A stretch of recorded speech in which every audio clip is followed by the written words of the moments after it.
Back in the 1970s and 80s, Barbara Mandrell wasn't just a country music star, she was the moment. With a voice that could silence a room and charm an entire nation, she changed the definition of what it meant to be a woman in country music. She wasn't just talented, she was bold, unapologetic, and always in control of her image. Audiences adored her, industry insiders respected her, and for a time it felt like Barbara Mandrell could do no wrong. But then everything shifted. The spotlight started to fade slowly and quietly. The same woman who once topped the charts and ruled national television began to disappear from the public eye. Was it the burden of fame, a secret personal struggle, or did the music industry turn its back on her? The answer is more unexpected than anyone imagined. This is how Barbara Mandrell lives today, and trust me, it's a journey you won't believe. Barbara was born on Christmas Day in 1948 in Houston, Texas. Her mother, Mary Ellen, was a music teacher, and her father,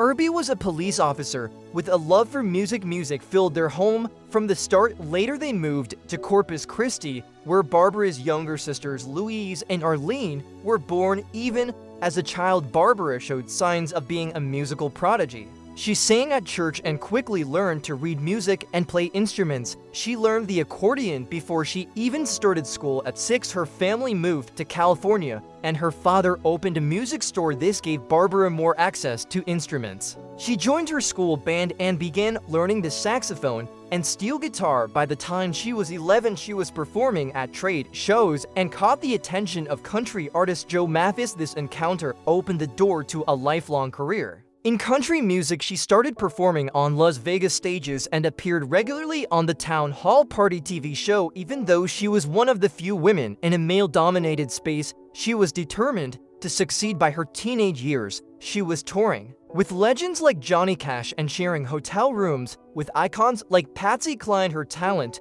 stood out even among the greats. Her parents formed the Mandrell family band with Barbara on steel guitar and her mom and dad handling piano and vocals. They toured across the country and even performed for American troops in Vietnam. She married Ken Dudney in 1967 and initially chose a quiet life away from the spotlight, but that didn't last long. Watching a show at the Grand Ole Opry reignited her passion, and she returned to the stage. A performance in Nashville's Printers Alley caught the eye of Columbia Records. She signed with them in 1969 and began her recording career. At first, she sang R&B and soul covers. Her early singles made it to the Billboard Country chart. She later moved to ABC Records, which became CA, and teamed up with producer Tom Collins. This marked the start of her pop country sound. Hits like Standing Room Only and That's What Friends Are For made her a chart topper. Her soulful covers pushed boundaries and earned her spots on both country and pop charts.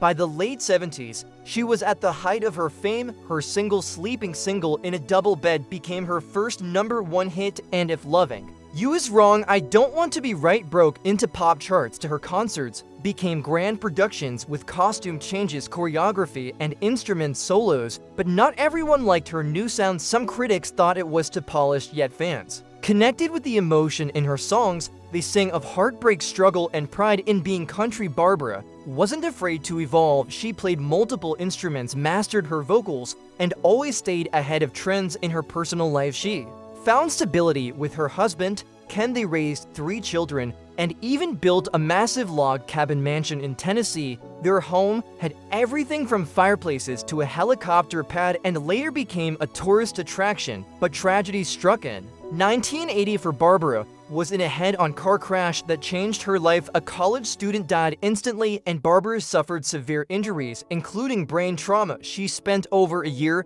recovering physically and nearly 3 years healing mentally. At times, she didn't even recognize herself. A simple decision to buckle her seatbelt just before the crash saved her and her kids. That moment inspired her to campaign for seatbelt safety nationwide. Public backlash came when she had to file a legal claim for insurance reasons. Many misunderstood the situation, but she never held resentment. She continued to perform and advocate for causes like organ donation and arthritis awareness. Barbara eventually left the spotlight not because she failed, but because her body demanded rest. Filming her NBC show, Barbara Mandrell and the Mandrell sisters pushed her to exhaustion. She worked 16-hour days and needed cortisone shots to keep singing. Doctors warned she could lose her voice permanently. So she stepped away from one of her biggest successes to preserve her health. Her story is not just about fame, it's about resilience, reinvention, and courage. Barbara Mandrell proved that true stars never fade, they evolve. This is Hollywood Star